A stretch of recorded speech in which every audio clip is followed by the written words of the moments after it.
So recently मैंने life में दो एक्सपीरियंसेस लिए। First I visited Shrinath ji temple with my friends in Nathdwara and second I watched the Chhaava movie. And being the history buff I am, I realise कि इन दोनों events में एक बहुत ही क्लोज कनेक्शन है और वो कनेक्शन है मेवाड़ के 58th महाराणा राज सिंह जी को या फिर Aurangzeb. Let me explain. Mughal empire में बहुत से बादशाह हुए but Aurangzeb was like the height of barbarism.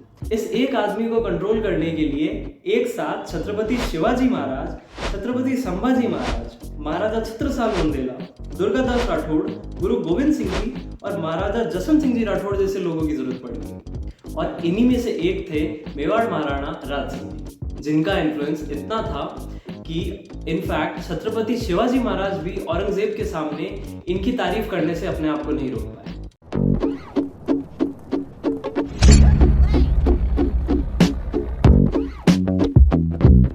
सन 1652 महाराणा जगत सिंह जी ने तीसरे साके के बाद जीर्ण शीर्ण पड़े चित्तौड़ के किले के रिनोवेशन का काम शुरू करवाया। बट ये मेवाड़ मुगल अलायंस के नियमों का साफ साफ वॉयलेशन था। इसी बात पर शाहजहां नाराज हो गया। मेवाड़ मुगल संधि, वही मेवाड़ जिसने अपने स्वाभिमान के लिए पीढ़ी दर पीढ़ी न्यौछावर कर दी। हाँ, वही मेवाड़। और इसमें मेवाड़ के स्वाभिमान को कहीं भी ठेस नहीं पहुंचती। कैसे? क्योंकि ये संधियां उस समय के राजाओं की डिप्लोमेटिक एफिशिएंसी का एक प्राइम एग्जांपल थी, जिसे कुछ हाईली इनफ्लेमेबल लोगों द्वारा जबरदस्ती का गिल्ट ट्रिप बनाया जा रहा है, जबकि ये संधियां उस समय की एक जियोपॉलिटिकल डिमांड थी। Here is a list of alliances done with Mughals by Rajputs, Marathas and Sikhs. अगर आप इन संधियों के रेलेवेंस के बारे में और अच्छे से जानना चाहते हैं then you can go watch this video, जहां मैंने इसको और अच्छे से एक्सप्लेन किया है। Coming back to Mewar Mughal संधि, तो पहले मुगल बाबर से लेकर आखिरी पावरफुल मुगल औरंगजेब के खिलाफ लड़ते लड़ते मेवाड़ के सारे रिसोर्सेज, लैंड्स, वेपनरीज, आर्मरीज और मेन एक्सपायर हो चुके थे। सो मच सो कि घरों में 18 साल से ऊपर एक आदमी तक नहीं बचा था। इन सिंपलर टर्म्स, मेवाड़ को सांस लेने का समय चाहिए था और यही टाइम बाय करने के लिए और रिसोर्सेज रीजनरेट करने के लिए महाराणा अमर सिंह जी ने जहांगीर से सन 1615 में एक अलायंस एस्टेब्लिश करी, जो इवेंचुअली सबको पता था टूटने वाली है। और इसे इनिशिएट करने का काम किया महाराणा जगत सिंह जी। चित्तौड़गढ़ का जीर्णोद्धार कराना संधि के साफ साफ खिलाफ था। शाहजहां ने सेना भेजवाकर जगत सिंह जी से तो ये काम रुकवा लिया, पर यह बात कुंवर राज सिंह जी के मन में खटक गई। उन्होंने गादी संभालते ही प्रॉपरली सिस्टमैटिक तरीके से संधि की ऐसी की तैसी करना शुरू करी। समय के साथ शाहजहां बूढ़ा हो चला था।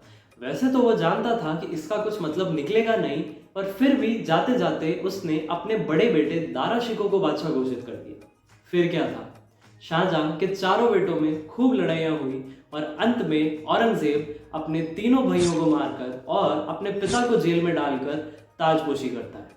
जब ये चारों भाई आपस में लड़ा रहे थे, जंग कर रहे थे, तब राज सिंह जी ने मौका पाकर मेवाड़ के सारे मुगलों द्वारा कब्जा इलाके मुक्त करा लिए। But Aurangzeb cared little, so Raj Singh ji didn't stop there.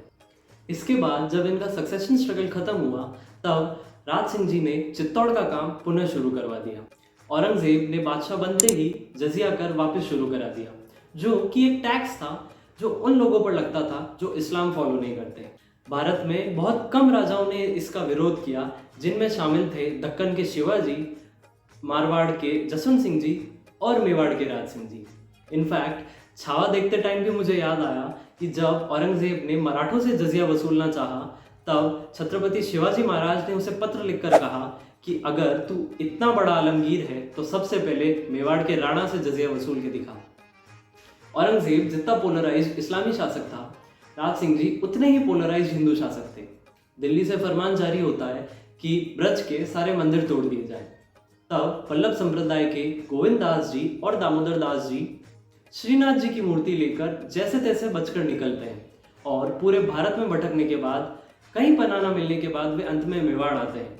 तब राणा राज सिंह जी आश्वासन देते हुए उन्हें कहते हैं कि आप मेवाड़ की सीमाओं में जहाँ चाहे वहाँ प्रतिमा रख दें, जब तक मेरे 1 लाख राजपूतों का सिर नहीं कट जाता तब तक औरंगजेब को मूर्ति के दर्शन तक नसीब नहीं होंगे। यह सुनकर वे बड़े प्रसन्न हुए और बनास नदी के किनारे सिंहड़गांव नामक स्थान पर मूर्ति की स्थापना की गई, जो आज नाथद्वारा के नाम से प्रसिद्ध है, और वहाँ पर एक बहुत ही भव्य और विशाल मंदिर बना हुआ है। जोधपुर के महाराजा जसवंत सिंह जी और औरंगजेब की यूं तो संधि थी, पर इनके आपस में संबंध कुछ अच्छे नहीं थे। जसवंत सिंह और औरंगजेब पूरी जिंदगी साथ रहे, उसके बावजूद दोनों की पूरी जिंदगी बनी नहीं। ये अशोक गहलोत सचिन पायलट थे। महाराजा जसवंत सिंह जी की मृत्यु के बाद और अजीत सिंह जी की कम उम्र होने के कारण औरंगजेब ने मौका पाकर जोधपुर पर कब्जा करना चाहा। तब दुर्गादास राठौड़ और बालक अजीत सिंह की सहायता करने वाले भी महाराणा राज सिंह जी ही थे। सो मच सो कि उन्होंने औरंग के खिलाफ राठौड़ सिसोदिया अलायंस का फॉर्मेशन किया। एक इवेंट ये भी है कि जब किशनगढ़ की राजकुमारी चारुमती ने औरंगजेब का अपमान करा था, तो उसने राजकुमारी को जबरन लाने के लिए सेना किशनगढ़ पर भेजी थी।